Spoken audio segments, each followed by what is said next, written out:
எம்ஜிஆர் அவர்கள் மனிதநேயமுள்ள ஒரு மாமனிதர் என்பது அனைவருக்கும் தெரியும். இதை அவருடன் நடித்த பல நடிகைகளும் நடிகர்களும் தங்களது பேட்டிகளில் கூறியிருக்கிறார்கள்.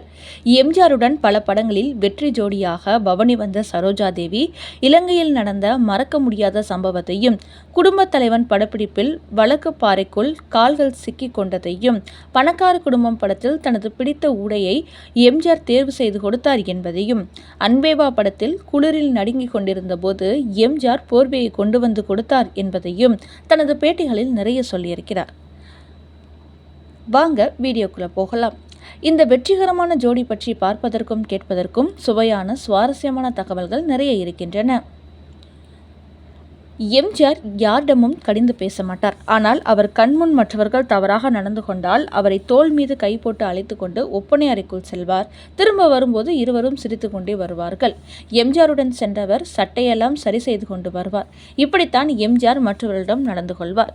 சரோஜா தேவியிடம் ஒரு உதவி இயக்குனர் கடுமையான சொல்லை பயன்படுத்தியதால் எம்ஜிஆர் அவரை ஒப்பனை அறைக்கு அழைத்து சென்று அவருக்கு தகுந்த பாடம் கொடுத்து கையில் பணத்தையும் கொடுத்து சிரித்த முகத்துடன் வெளியே அழைத்து வந்ததை நான் பார்த்தது சரோஜா தேவி குறிப்பிட்டிருக்கிறார். அதேபோல் சரோஜா தேவியும் எம்ஜிஆரும் இலங்கை போயிருந்தார்கள். இலங்கையில் அவர்களை வரவேற்க கூட்டம் சொல்ல முடியாத அளவிற்கு மக்கள் கூடியிருந்தனர். அது எம்ஜிஆருக்காக கூடிய கூட்டம் என்பதை சரோஜா தேவி தெரிந்து கொண்டு அந்த மக்களின் அன்பை கண்டு புன்னகை பூத்து ரசித்தார்.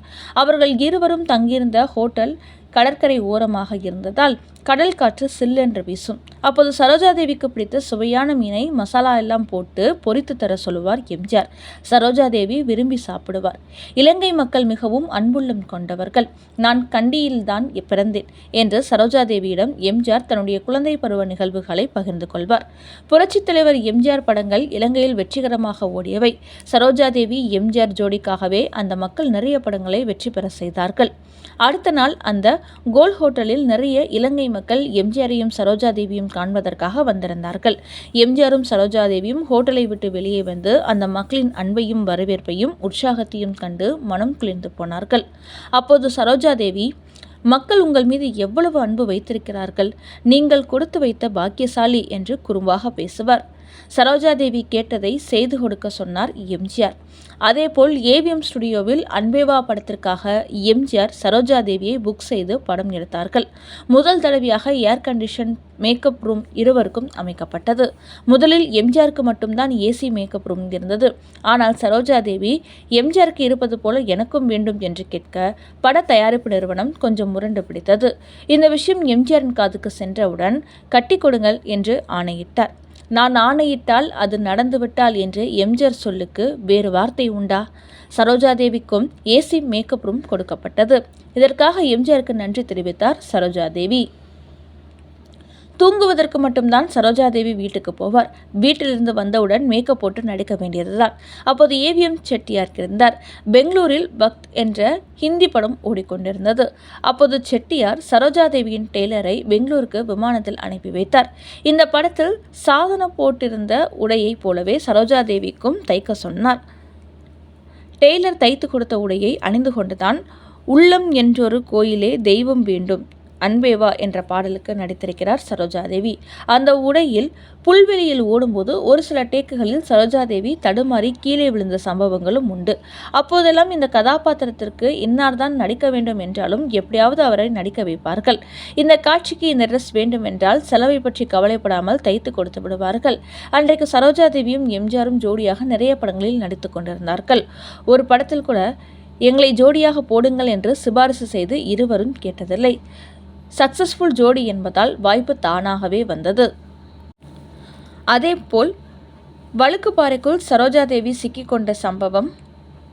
குடும்பத் தலைவன் 1962 படத்தில் சரோஜாதேவியும் எம்ஜிஆரும் இணைந்து தண்ணீரில் நின்று பாடும் ஏதேதோ ஒரு மயக்கம் பாடல் இன்று வரை ரசிகர்கள் ரசிக்கும் காதல் காட்சிகளில் ஒன்றாகும். இந்த பாடல் குறித்து பல ஆண்டுகளாக திரைப்பட வட்டாரங்களில் கூறப்படும் சில சுவாரஸ்யமான தகவல்கள். பாடலின் பெரும்பாலான காட்சிகள் இயற்கை நீர்நிலையிலேயே படமாக்கப்பட்டதாக கூறப்படுகிறது. அதனால் எம்ஜிஆரும் சரோஜாதேவியும் நீண்ட நேரம் தண்ணீரில் நின்று நடித்தனர். நீரில் நீண்ட நேரம் இருந்ததால் இருவரும் கடும் குளிரை சந்தித்ததாகவும், இடைவெளிகளில் துணியால் துடைத்து சூடான பானங்கள் கொடுக்கப்பட்டதாகவும், பழைய படக்குழுவினரின் நினைவுகளில் குறிப்பிடப்படுகிறது. எம்ஜிஆர் எப்போதும் போல சரோஜாதேவிக்கு சிரமம் வராதபடி முதலில் அவர் பாதுகாப்பாக நிற்கிறாரா என்று பார்த்த பிறகே டேக் தொடங்குவார்.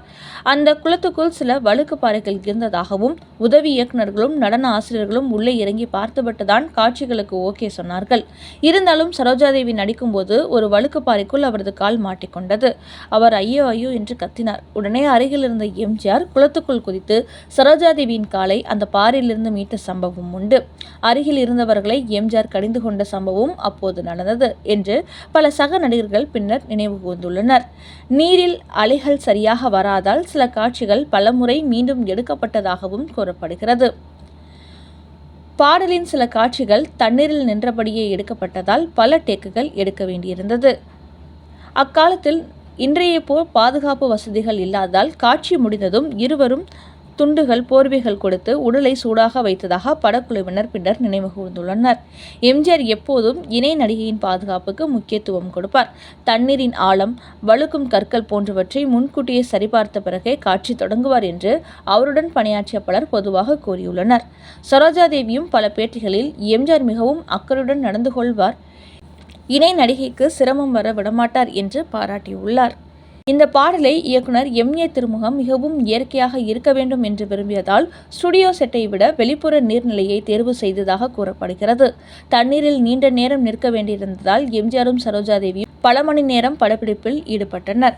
ஒவ்வொரு டேக்கிற்கும் இடையில் இருவருக்கும் சூடான தேநீர் மற்றும் துண்டுகள் கொடுக்கப்பட்டதாக படக்குழுவினர் பின்னர் நினைவு கூர்ந்துள்ளனர்.